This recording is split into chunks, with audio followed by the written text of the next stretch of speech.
Македонската економија е отворена за странските инвеститори. Со напорни реформи во услови на глобална економска криза, успеавме да создадеме поволна бизнис клима за странските инвестиции, истакна председателот Ѓорѓе Иванов на форумот Кран Монтана, што се одржува во Дакла, Кралството Мароко. Обраќајќи се на отварањето на форумот, председателот Иванов посочи и на глобалните извештаи за Македонија. Зборувајќи пак за отвореноста пред највисоките државни представници од светот, рече дека Република Македонија покрај во економијата е отворена и во политиката. Денес водиме надворешна политика на отвореност кон сите кои со нас сакаат да соработуваат. Нашата стратегиска цел е членството во НАТО и во Европската Унија, но не се откажуваме од продлабочување на соработката со сите добронамерни држави, нагласи председателот Иванов. Стапката на раст на бруто домашниот производ во последниот квартал од 2014 година изнесува 2,7%, објави Државниот завод за статистика.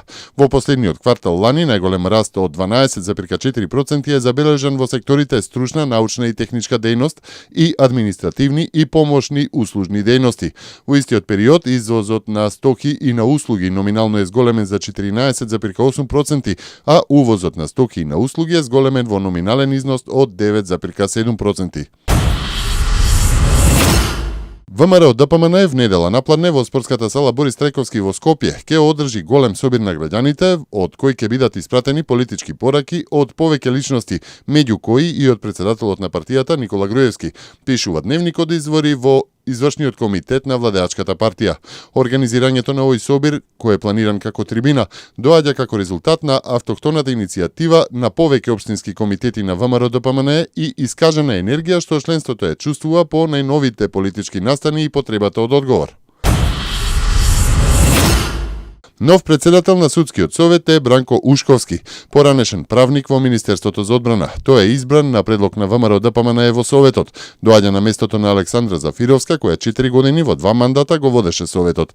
Бранко Ушковски е единствен член на Советот од редот на кандидатите македонци кој никогаш не бил судија, а беше предложен од Владко Самарџиски, член на Советот и судија на Скопска апелација.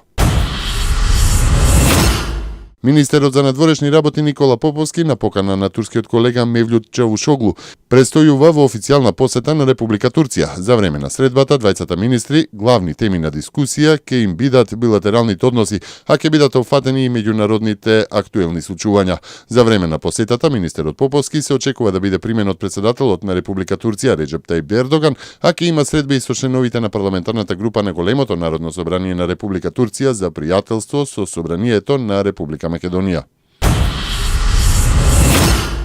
Во Грција се можни нови предвремени избори или референдум, бидејќи во следните месеци владата во Атина ќе биде изложена на уште поголем притисок, прогнозира Американската агенција за стратегиски истражувања Стратфорд. Анкетите покажуваат дека новата грчка влада останува исклучително популарна, но исто така и дека грците сакаат земјата да остане во еврозоната. Но за тоа Сириза не може да ги исполни двата услови без да направи компромиси. Во исто време, високи грчки представници изјавија дека ќе се распише референдум на кој граѓаните ќе гласаат за иднината на Грција, ако не се постигне договор со меѓународните кредитори. Поголем број од германците се изјаснија Грција да ја напушти еврозоната, покажуваат резултатите од анкетата на германската телевизија ZDF, според која 52% од граѓаните на Германија ја заговараат таа опција и сметат дека владата во Атина е несериозна. Тоа е за 11% повеќе во споредба со анкетата од пред 3 недели. Само 40% од германците изјавиле дека Грција треба да остане во еврозоната. Пред 3 недели за останување на Грција во еврозоната се изјасниле 52% од испитаниците.